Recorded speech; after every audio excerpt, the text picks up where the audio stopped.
लोगों तक पहुंच रहे हैं। यहाँ पर जो एक महाभारत छिड़ी वो उन्हीं मुद्दों की देन है जो सियासी पार्टियों के बीच एक्सचेंज होते हैं। मैं एक बार अब दुष्यंत जी आपके पास आ जाती हूँ, जरा बता दीजिए, जरा बताइए, अमेठी से कौन आएगा पता नहीं है, अखिलेश यादव उतरेंगे पता नहीं है, कैंडिडेट्स बदलते जा रहे हैं, ये भी एक हकीकत है। वहाँ रैलियों पे रैलियां हो रही है सर, आप पिछड़ रहे हैं। बिल्कुल नहीं पिछड़ रहे, दुष्यंत जी हमारी पदयात्राएं चल रही हैं, गांव-गांव जा रहे हैं, प्रत्याशी डोर टू डोर जा रहे हैं। हर पार्टी का अपना कैंपेनिंग करने का तरीका हो रहा है। हम और यहाँ पे प्रोफेसर साहब, हम दोनों सुबह 7 बजे से डोर टू डोर पदयात्राएं करके आ रहे हैं। तो ऐसा नहीं है कि भाजपा ही मेहनत कर रही है, हम 4 गुना मेहनत कर रहे हैं। हमारी मेहनत को कोई दिखाता नहीं है। हमारे त्रिपाठी जी के लिए कैमरा एकदम मुस्कुरा के तैयार खड़ा रहता है। अंतर इतना है। और 80 सीटें मैं आपको पूरी गारंटी के साथ कह रहा हूं, भारतीय जनता पार्टी नहीं जीत रही। इन्होंने अपने जो इतने मिनिस्टर और इतने चर्चित चेहरे थे उनके टिकट काट दिए, क्योंकि इनको पता था कि गाजियाबाद और मेरठ ये लोग हार रहे हैं, इनके सरकार ने कोई अच्छा परफॉर्म नहीं किया। तो भारतीय जनता पार्टी एक जुआ खेल रही है, प्रत्याशियों को बदल के, ना जाने तुक्का लग जाए। लेकिन जनता पूरे 10 साल में जिस तरह से उनको पीसा गया है, जिस तरह से दवाइयों की कीमतें बढ़ी हैं, जीएसटी ने लोगों का जीवन को दुर्भाग्यपूर्ण बना दिया है, बढ़ते हुए टैक्स ने, बेरोजगारी ने, देश के ऊपर बढ़ता हुआ कर्जा, जिसकी वजह से हमारे संसाधनों पे को सुकड़ना पड़ रहा है, बढ़ता हुआ टोल, हर क्षेत्र में एक मायूसी जिस तरह से छाई है। जनता सरकार बदलना चाहती है और गठबंधन की सरकार देखना चाहती है। और आपने प्रश्न पूछा, अखिलेश जी तो भाई नेता प्रतिपक्ष हैं और राहुल गांधी तो ऑलरेडी वायनाड से लड़ रहे हैं। अमेठी में भी कोई ना कोई कांग्रेस का कार्यकर्ता लड़ेगा, कोई लीडर लड़ेगा चुनाव। तो ऐसा नहीं है। भारतीय जनता पार्टी को मीडिया कवरेज मिल रही है, इंडिया गठबंधन को कवरेज नहीं मिल रही। न्यूज ये है कि अमेठी से बच क्यों रहे, न्यूज सवाल ये है कि अमेठी से बच क्यों रहे और जीजा जी दावा ठोक रहे हैं, ये भी तो सवाल है। अब पार्टी के अंदर ही क्या ये लोकतंत्र है, इस पर कोई बातचीत नहीं हुई? मैं तो ये पूछना चाहता हूँ त्रिपाठी जी से कि वो क्या भारतीय जनता पार्टी में, पुरानी बात हो गई, भारतीय जनता पार्टी में, मैं उस कंपटीशन की बात कर रही हूँ जो यूपी से शुरू होता है। बनारस से टिकट मांग सकता है या भारतीय जनता पार्टी में कोई बनारस से चुनाव लड़ने का दावा कर सकता है? नहीं कर सकता, क्योंकि वहां एक व्यक्ति की चलती है। ये विपक्ष की पार्टियां डेमोक्रेटिक, बनारस की बात जब आप करते हैं तो बनारस से सुन लीजिए मेरी बात, कोई भी कॉन्स्टिट्यूएंसी जहां से 2 बार कोई भी सांसद, मैं ये नहीं कह रही हूँ, कोई भी पार्टी अपने जीते हुए सांसद को हटाने का काम बहुत कम ही करती है, फिर वो प्रधानमंत्री की सीट हो या कोई और सीट हो। आप बनारस पर बार बार टारगेट कर सकते हैं, लेकिन कोई भी सीट हो, जीते हुए सांसद को कौन हटाता है? आप अपनी बात बता दीजिए। वायनाड आप हारे अमेठी तो आप अमेठी छोड़ के चले गए, आप वायनाड चले गए, वायनाड की बात कर रहे हैं। मैं एक बार कुश जी के पास जा रही हूँ। कुश जी, यूपी की क्योंकि बात हो रही है, मायावती जी कहाँ हैं? कब रैली करेंगी, कब लोगों के सामने आएंगी?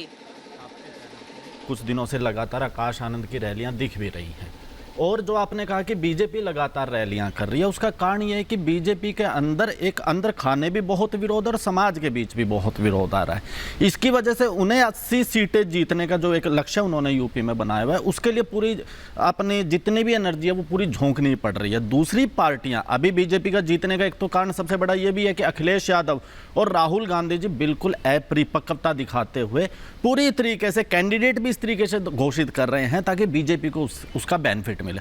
लेकिन उसके बाद भी बीजेपी जीतती नहीं दिख रही है, इसलिए योगी मोदी जी को पूरा जोर उत्तर प्रदेश के अंदर लगाना पड़ रहा है। रही बात बीएसपी की, बीएसपी का अपना एक काम करने का तरीका, ये मैं हर बार आपके डिबेट में आके बोलता हूं। आकाश आनंद जी की सबसे पहले रैलियां हो रही है, आकाश आनंद लगातार रैलियां कर रहे हैं, उसके बाद बहन जी की हर लोकसभा क्षेत्र में रैली होंगे। कैंडिडेट पूरे के पूरे कैंडिडेट बहन जी ने खुद डिसाइड करे हैं वहां पे, तो वो अपना एक वोट लेकर जाएगी। बीएसपी का जो पिछला परफॉर्मेंस था विधानसभा चुनाव में जो 12.5% वोट मिला था, उससे ज्यादा बीएसपी वोट लेने वाली। किसे डेंट करके जाएगी?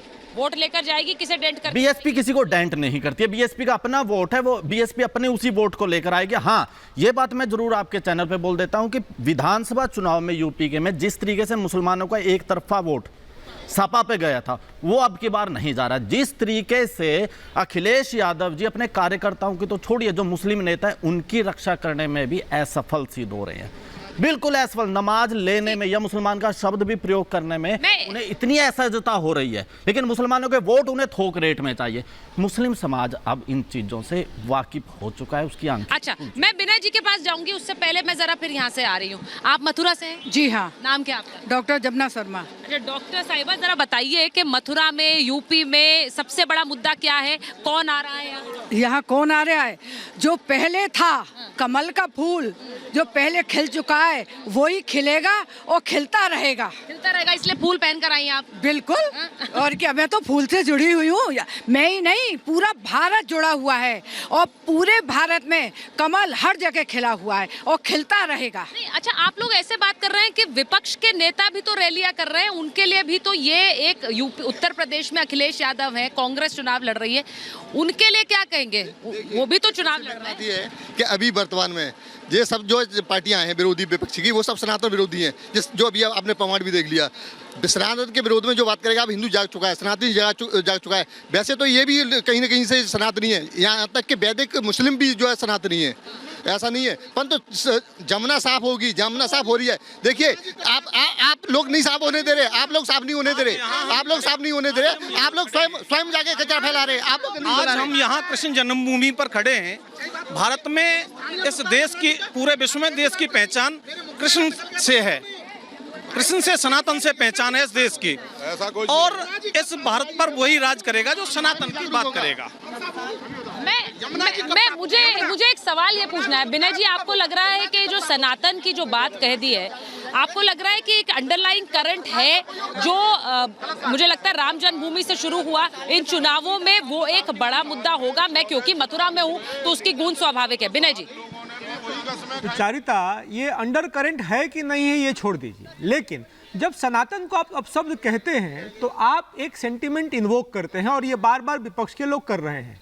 हम तो ऐसे शांत रहते हैं एक सनातनी के नाते, लेकिन ये सनातनी होने के नाते जब आप हमको टारगेट करते हैं, जब आप हमको अपशब्द कहते हैं, तो मेरे अंदर का भाव आहत होता है। दूसरी बात कह रहा हूँ कि चुनाव के मुद्दे बदल गए हैं। जो 10 साल 20 साल पहले मुद्दे थे, बिजली, सड़क, पानी, शिक्षा, स्वास्थ्य, जात, जमात, ये सारी चीज़ें खत्म हुई हैं। बिजली इसलिए खत्म हुई है क्योंकि 100% बिजली हो गई। पहले बिजली होनी चाहिए ये मुद्दा था, बिजली 24 घंटे होनी चाहिए मुद्दा था। पहले सड़क होनी चाहिए मुद्दा था, अब सड़क 2 घंटे से, 2 महीने से कोई गड्ढा एड्रेस नहीं हुआ है, तो वो मुद्दा है।